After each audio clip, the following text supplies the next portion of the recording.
You picture a lone genius in a dimly lit garage, right? Yeah, absolutely. Somewhere in Silicon Valley, there's this slightly rebellious guy in a hoodie just soldering a motherboard all by himself. Sweating over a workbench. Right. And he has this sudden eureka moment, and boom, the modern computer is born. But it is a fantastic myth. The actual blueprint for the smartphone in your pocket, it wasn't drafted in 1970s California. Not even close. No, it was drafted over a century earlier by a 19th century countess in a corset who somehow saw poetry and mathematics. So welcome to today's deep dive. We are unpacking Walter Isaacson's book, The Innovators, and our mission today is to explore how the digital age was actually born. Because it wasn't just, a solo sprint. Exactly. It was a massive, century-long relay race of ideas across generations. It's collaboration, not isolation. Yeah, and to really grasp how the device that you're listening to this on came to exist, we have to travel back. Not to California, but to the high society salons of 1830s London. So we're talking like top hats, horse-drawn carriages, candlelight. Exactly. And at the center of this world is a young woman named Ada, Countess of Lovelace. Now, to understand Ada's contribution, you first have to understand the really bitter divide between her parents. Oh, the family drama. Huge drama, because they represent this massive cultural clash between art and science. Right, so her father was Lord Byron, the famously scandalous romantic poet. Very scandalous. But he wasn't just writing verses, right? He was a staunch Luddite. Like, in his very first speech in the House of Lords, Byron fiercely defended the weavers who were out there rioting and smashing the new automated textile loom. Yeah, he looked at industrial machinery and saw, like, a literal threat to humanity's soul. And then you have Ada's mother. Right, Annabella Milbank, who was on the complete opposite side of the spectrum. Byron actually nicknamed her the Princess of Parallelograms. Wow. Catchy. Right, because she possessed this incredibly disciplined, rigid, mathematical mind. And when their marriage predictably imploded... Because of course it did. Right. Annabella was absolutely terrified that Ada would grow up with Byron's, wild, destructive, poetic temperament. She wanted to squash that out of her. Exactly. So she forced Ada into this rigorous, almost punishing curriculum of mathematics to essentially cure her of any artistic tendencies. But, you can't just engineer the poetry out of someone's DNA. No, you really can't. So Ada ends up combining these two competing worldviews. She develops this philosophy she called poetical science. She could look at complex mathematical equations, and instead of just seeing numbers, she saw the breathtaking harmony of the universe. She had the technical chops to understand the engineering, but she kept her father's imagination. Which let her see what that engineering could actually mean for the world. And that unique blend of skills, it perfectly positioned her for a society party she went to in 1833. She meets this eccentric mathematician and inventor named Charles Babbage. Babbage, the hardware guy. Yes, the hardware guy. He threw these lavish weekly salons, and his favorite party trick was showing off this gleaming brass model of a machine he called the difference engine. Just casually busting out a giant brass machine at a party. Literally, it was this massive, clanking contraption of cogs and shafts, and it was designed to calculate polynomial equations. And the British government was funding it, right, to generate accurate navigational tables for the Navy. Yeah, but Babbage, being Babbage, gets bored with it. He starts dreaming up an infinitely more complex machine that he calls the analytical engine. And the inspiration for this massive leap forward, it didn't come from math at all. Where did it come from? The textile industry, specifically the jacquard loom. Wait, the loom? Yeah. Yeah. Invented in France, this loom used stiff pasteboard cards with holes punched in them. So the presence or absence of a hole dictated whether a specific thread was lifted or left down during the weaving. So by feeding a sequence of these punch cards into the loom, you could automatically weave incredibly intricate patterns. Babbage realized, hey, I could use a similar system of punch cards to feed mathematical instructions into my analytical engine. Wait, so the blueprint for the modern computer was directly lifted from the textile industry, the very machines that Ada's father was defending people for smashing. Yeah, it's the ultimate cross-pollination of ideas. Babbage looked at the loom and saw a way to calculate math problems faster. But Ada Lovelace looked at the exact same concept and saw a total paradigm shift. Because of the poetical science thing. Exactly. What's fascinating here is how her appreciation for the Jacquard loom allowed her to bridge the physical machinery with abstract mental processes. It laid the absolute foundation for the digital age. Okay, let's unpack this because this is the moment software is conceptualized. Babbage was basically trying to build a giant mechanical graphing calculator. Right. But Ada looked at it and saw the modern smartphone, something that could process music, text, and art. She saw the software while he was totally stuck on the hardware. She really did. And in 1843, she published a set of notes detailing Babbage's proposed machine. And in those pages, she made 4 massive conceptual leaps. Okay, what's leap number 1? First, she clearly defined a general-purpose machine, a machine that could be reprogrammed to do an infinite variety of tasks rather than just being built for one fixed thing. Got it. And the second? Second, like you mentioned, she proposed that a machine could process any symbol, not just numbers. Right, the music and art part. Hmm. Which brings us to the third leap, which is where she earns the title of the world's first computer programmer. Yes. She actually mapped out the first published computer algorithm. She wrote a step-by-step program showing exactly how the analytical engine could calculate a deeply complex sequence called Bernoulli numbers. It didn't just like write an equation. No, she charted exactly how the machine's mechanical registers would shift, store data, and move it around. She even incorporated subroutines and recursive loops. Okay, so if I'm new to programming, a recursive loop might sound like total jargon. But it's essentially taking the answer the machine just calculated and feeding it right back into the machine as the starting point for the next calculation, over and over. Like taking a piece of dough from today's bread to start tomorrow's batch. Oh, that's a great way to picture it. Yeah, she understood how to make a machine automate its own repetitive tasks. But her fourth leap is actually a philosophical one that we are still fiercely debating today. Lady Lovelace's objection. Exactly. She explicitly stated that while the machine could do whatever we know how to order it to perform, it could never originate thought. It couldn't create anything genuinely new on its own. A 19th century woman casually setting the parameters for the artificial intelligence debate. Just casually. It's just mind-blowing. But, I mean, here's the tragedy of Babbage and Ada. They had the ultimate software map, but they were trapped in a century that only had steam power and brass gears. Yeah, they hit a hard physical limit. Right. To actually build what Ada envisioned, the world had to wait a full century for a completely new physical medium. They needed electricity, which brings us fast forward exactly 100 years to 1937. Isaacson refers to this as the annus mirabilis, the miracle year of computing. Because the hardware finally catches up. Exactly. See, up until the 1930s, the most advanced computing machines in the world were analog computers. Like Vannevar Bush at MIT built this massive room-sized machine called the differential analyzer. And it was analog. Yes, it worked by analogy, using the physical sweeping rotation of wheels and rods to measure continuous curves and solve calculus problems. So what does this all mean for the listener? I'm trying to picture this mechanically. Is analog like a dimmer switch or a clock with sweeping hands where the changes are smooth, while digital is a simple on-off switch? Yes, perfect analogy. An analog system measures continuous physical changes. A digital system, on the other hand, counts discrete, exact units. Okay. Think of analog like a ramp and digital like a staircase. On a staircase, you are either standing firmly on step 1 or step 2. You cannot stand on step 1.5. Babbage's conceptual machine, that was actually digital. It used cogs with teeth that locked firmly into specific numbered positions. Okay, so the shift back to digital computing happens in 1937. And it happens because the drums of World War II are beating. Yes, military suddenly needed an unprecedented amount of computational power. They had to calculate artillery trajectories, break enemy codes, and sweeping analog gears were just too slow and too imprecise. They needed something lightning fast. And they found the solution in the radio industry, because radios relied on vacuum tubes. Right, those glowing glass bulbs you see inside antique radios and guitar amps. But how exactly does a glass bulb replace a clicking metal switch? It's this brilliant piece of physics.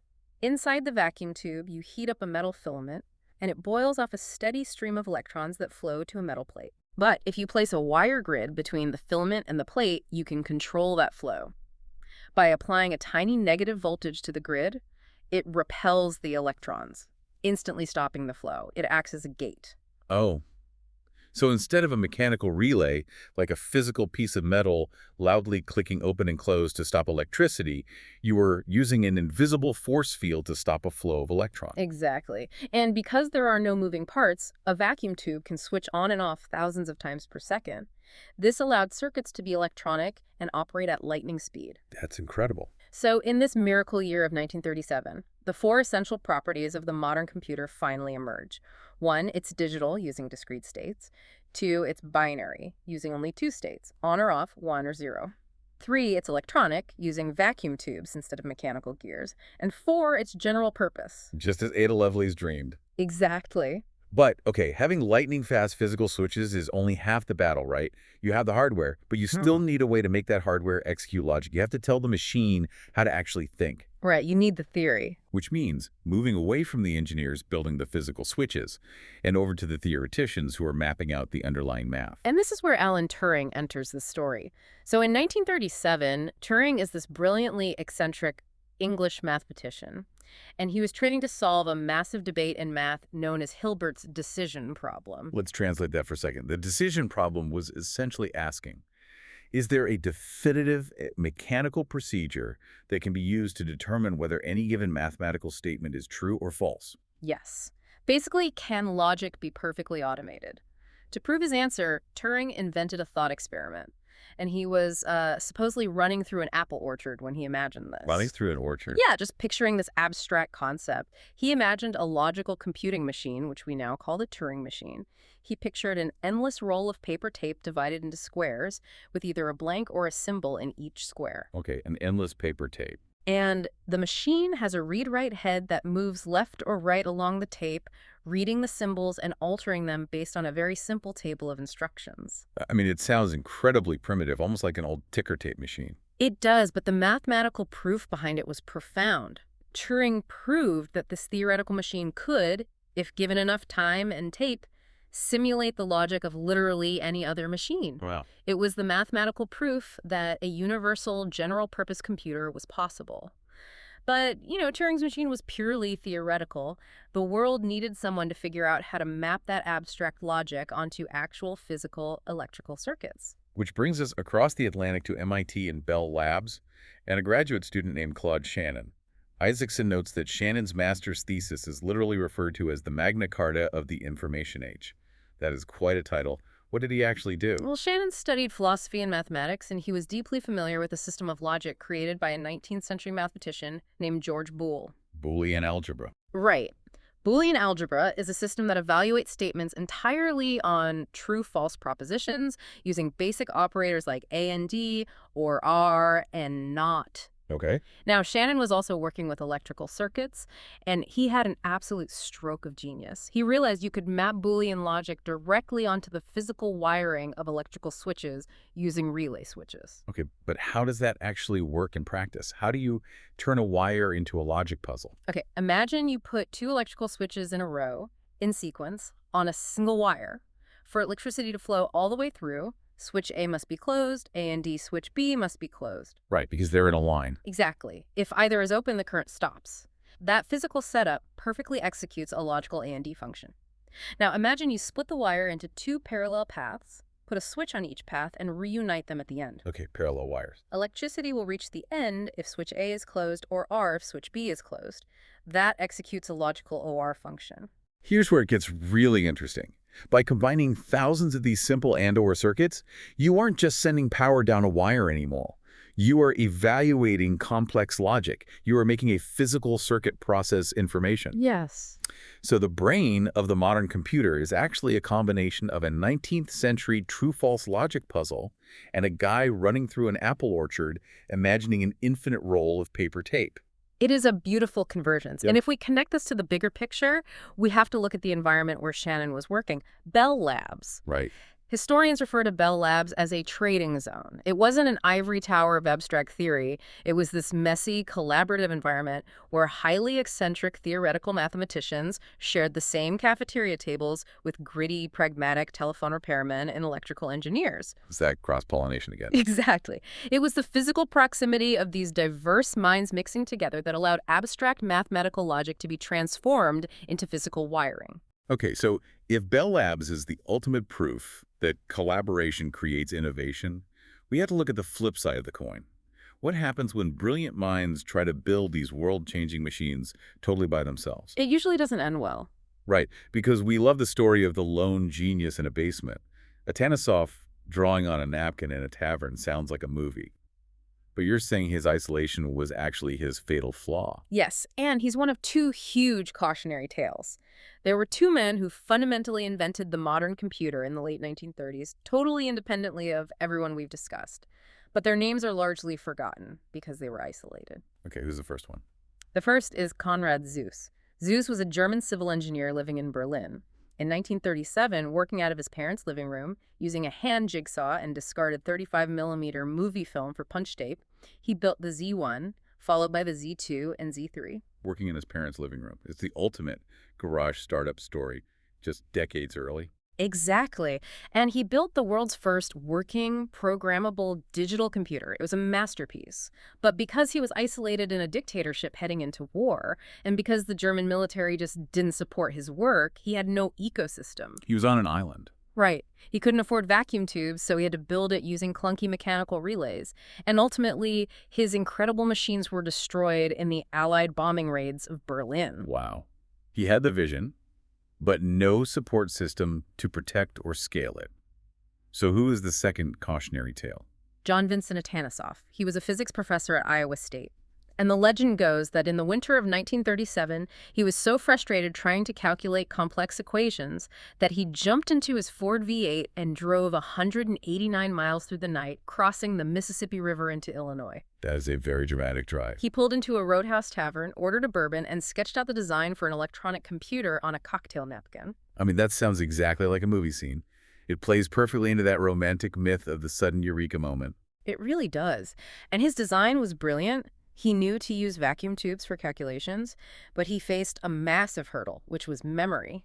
How does a machine remember a number while it calculates the next one? Right. So Atanesov used spinning cylinders covered in electrical capacitors.